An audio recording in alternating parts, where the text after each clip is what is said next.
Salut tout le monde. Dans cette vidéo, je vais montrer comment appliquer l'ACP, l'analyse composante principale avec le logiciel R, en utilisant une base de données simple et facile à comprendre. Nous commençons par l'installation de deux packages. Il est fortement conseillé d'utiliser le package FactoMiner pour l'analyse et FactoExtra pour le traçage des graphiques.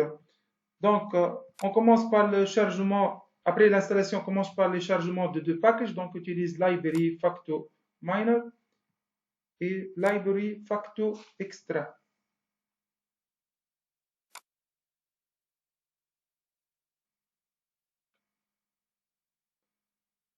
On va, dans cette étude, on va utiliser un jeu de données intégré dans R, qui est MTCar, donc Data MTCars. Donc, on va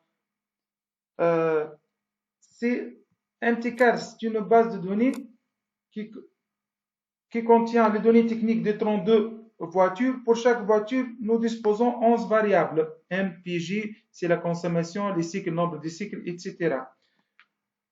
Nous ajoutons une variable qualitative supplémentaire qui est l'origine de chaque voiture. Donc, on a trois classes, voiture américaine, japonais et européen. On va noter notre base auto.data.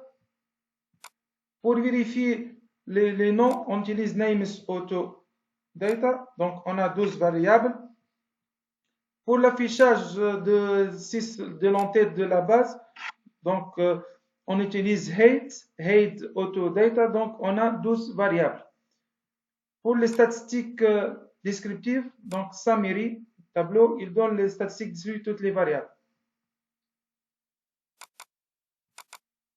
Donc, on passe à l'application de l'ACP. On utilise la commande PSA.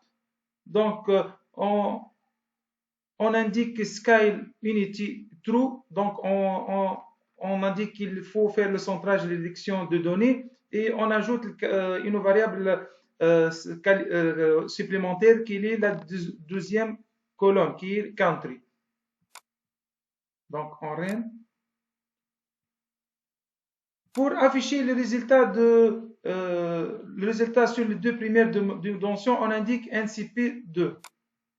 Donc, il lui donne le résultat des dimensions 1 et des dimensions 2. Donc, il donne les valeurs propres et les coordonnées des variables, les coordonnées des individus. Pour obtenir les valeurs propres, on utilise ACP $8. Donc, il indique les valeurs propres. On a 11 valeurs. Donc, on calcule le pourcentage pour choisir le plus d'informations. Donc, la première donne 60%, la deuxième 84%. Donc, comme règle, on peut prendre deux dimensions. On peut tracer les graphiques de valeurs propres. Donc là, la rubrique C2, c'est suffisant. On passe à l'étude de variables. Donc, pour indiquer les corrélations, les coordonnées de corrélation, on utilise cette commande. Donc, on a 11 variables. Chaque variable a ses coordonnées sur les dimensions.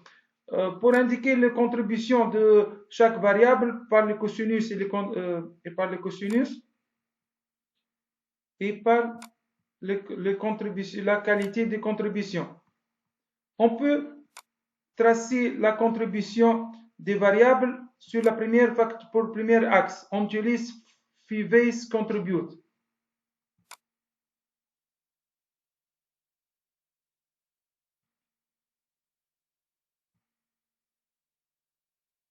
Donc, il donne ce graphique. Donc, on peut voir que il y a 6 variables qui ont une contribution plus que 10. On peut tracer aussi la contribution de la de la variable sur l'axe 2. Donc, on trace le cercle de corrélation. Donc, on utilise phase PSE var, cette commande. Donc, on trace le cercle de corrélation, cercle de variables. On peut utiliser Zoom pour le voir. Donc, les cycles dispo et les WT à droite, ils sont, et les MPG, qui est la consommation, à gauche, ils sont contraires. Donc, le premier axe, on peut dire la qualité de la voiture, et ça, c'est la consommation.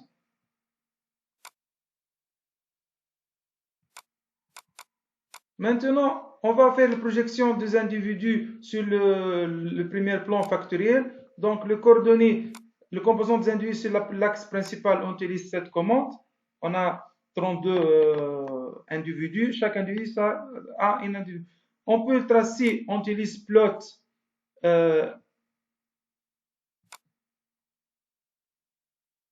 C'est le graphique sans indiquer les noms. On peut tracer le colérage des individus en fonction de leur modalité.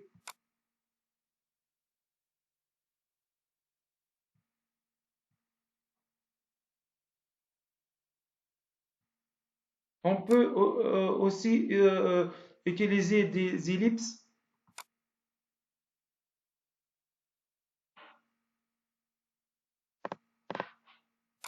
Donc, on peut agrandir la figure. Donc, les voitures en rouge, en vert, c'est les voitures américaines, les noirs européens et les rouges sont les japonais.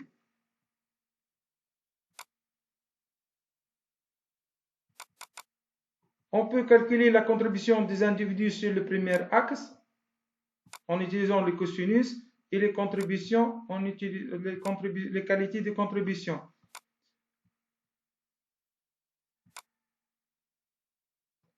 On va tracer on va sélectionner quelles sont les voitures qui sont plus présentées sur le premier axe. On peut tracer les graphiques en sélectionnant les individus qui ont une qualité de projection en fonction qui a un cosinus plus 0,8.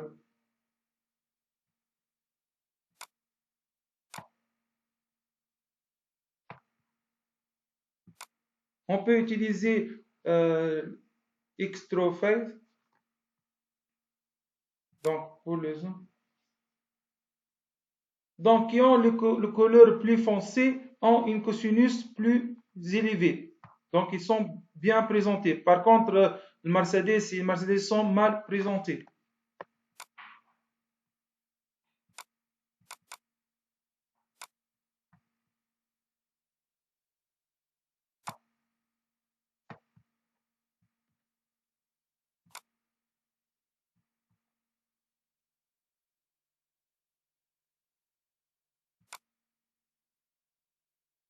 Donc, c'est le graphique des individus.